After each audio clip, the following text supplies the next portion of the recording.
2017년도에 대선 할 때죠. 당시 안철수 국민의당 후보 선대위원장을 맡아서 문 대통령을 매일 아침마다 굿모닝 하면서 비판을 했었어요.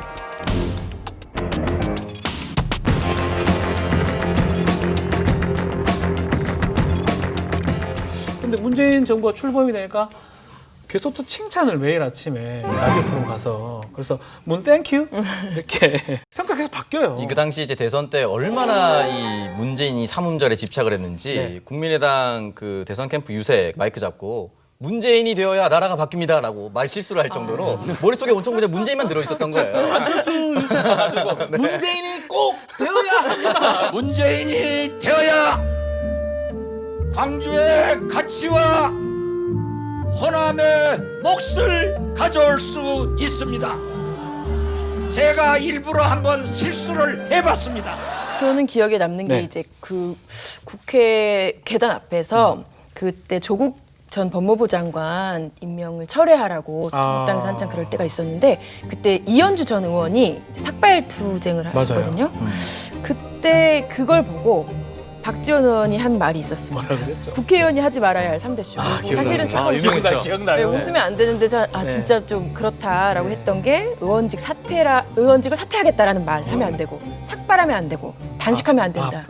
아슬아슬 줄타기 폭탄 발언도 잘하고 또 사이다 발언도 잘하고 줄타기 명인 같습니다. 그래서 그럴지 박지원 국가정보원장 내정 소식에 평가가 많이 갈렸어요.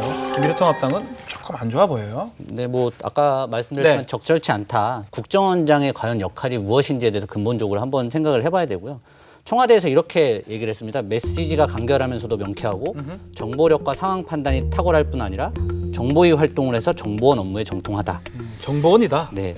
근데 메시지가 간결하면서도 명쾌하면 대변인을 시키면 되고요. 그다음에 정보력은 국정원에 있어야지 정보력이 탁월하다고 정보원장을 시키는 건 아예 말이 사실 안 되는 부분이죠. 그리고 정보위 활동에서 국가정보원 업무에 정통하다. 그러면 모든 상임위원장이 본인 상임위를 여러 번 하면 그 상임위의 부처 장관이 돼야 되는. 다만 이제 뭐 장점은 분명히 있을 겁니다. 의원들과 또 소통도 잘 될 거고 그렇죠. 어떤 국회에서 뒷받침할 수 있는 그런 부분은 분명히 있겠지만 네. 그 역할에 맞는 가장 최선의 인물인지에 대해서는 한 번쯤은 다음 고민을 해봐야 될 시점입니다. 뭐 국회 뒷얘기는 좀 있나요? 이제 여권에서는 박 후보자 네. 미국 네트워크가 열다한 점에 주목을 좀 하는데 미국. 그때 뉴욕 한인회장을 지내기도 했고요. 네. 김대중 전 대통령 채찍꾼으로 많이 오가다 보니까 꾸준히 교류를 하면서 DJ를 존경한다는 조 바이든 민주당 대선 후보와 아하. 교분이 있는 것으로 알려져 있습니다. 야, 대통령 바뀌면 그러면 네. 좋네요. 그런 의미에서 그런 의미에서요. 제가 바이든은 바라는 게 야권에서도 남북 관계에 있어서는 네. 386 운동권 출신 정치인들과는 좀 다르게 한미 관계 중심파로 통하기도 합니다. 아닙니다. 자, 이쪽 반응도 궁금해요. 북한은 어때요? 박지원 일단 내정자. 이 부분에 대해서는 북한은 굉장히 비판적인 북한이요? 네, 네. 내보냈습니다. 이제 조선중앙통신을 통해서 네. 이제 입장을 밝혔는데요. 6.15 시대에 평양을 방문해서 입에 올리기 민망할 정도로 노죽을 부리던 이 연극쟁이가 우리와 연고 관계를 자랑거리로 정치적 자산으로 이용해 먹을 때는 언제인데 이제 와서 배은망덕한 수작을 늘어놓고 있으니 그 꼴이 더럽기 짝이 없다. 라고 아주 원색적인 비난을. 근데 비난인데 네. 이 정도면 칭찬 같은데 칭찬 같기도 해요. 비난이긴 한데 어쨌든 여기서 포인트를 살펴보면은 6.15 시대 평양을 방문했었던 적이 있었던 사람 그리고 우리의 연고 관계가 있었던 사람 이것이 정치적 자산이 된 사람이에요.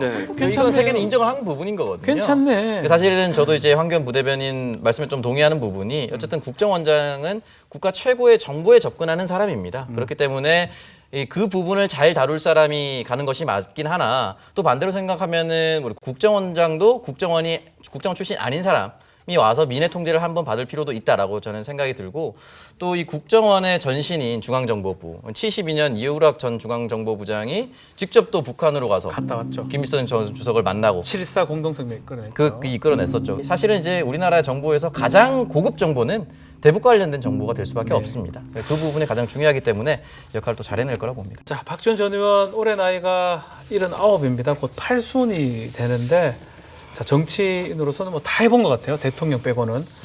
자, 국가정보원장을 만약에 하게 되면 그 다음 꿈은 뭘까요? 제가 슬쩍 물어보니까 토크쇼 뭐 그렇게 말씀하시긴 역시 일단 뭐 매번 말씀하셨던 네. 것이 이제 평양 특별대사가 되고 싶다 그렇죠. 그 이야기를 얘기도 많이 남겼었죠. 하셨죠. 그러니까 결국은 이제 한반도 평화의 상징적인 일을 하고 싶다. 굉장히 고령이라고 얘기를 하지만 그럼에도 불구하고 매일 아침 일어나서 한두 시간씩 조깅을 하면서 네. 자신의 건강을 유지할 정도로 자신에 대해서는 굉장히 철두철미한 사람입니다. 앞으로 이 건강함을 바탕으로 한반도의 건강함을 당기고자 노력을 많이 할 거라고 봅니다. 어떻게 30년 넘게 정치를 하신 어떻게 보면 저한테도 선배님이시고 방송계도 정치 선배고요. 근데 그런 박 전 정치 노객의 꿈을 폄훼하고 싶은 생각은 전혀 없습니다. 그리고 예. 그 순수성도 저는 믿고 싶습니다. 그 지난 이제 비서실장을 하면서 남북 관계를 화해 무드로 만들었던 그때는 아마 본인에게도 가장 영광스러웠던 순간이고 본인의 인생에 있어서도 그 영광을 아마 다시 한번 재현해보고 싶다라는 분명히 그 꿈이 있을 것이고 그런 부분에서는 모두 동의해야 된다고 생각합니다.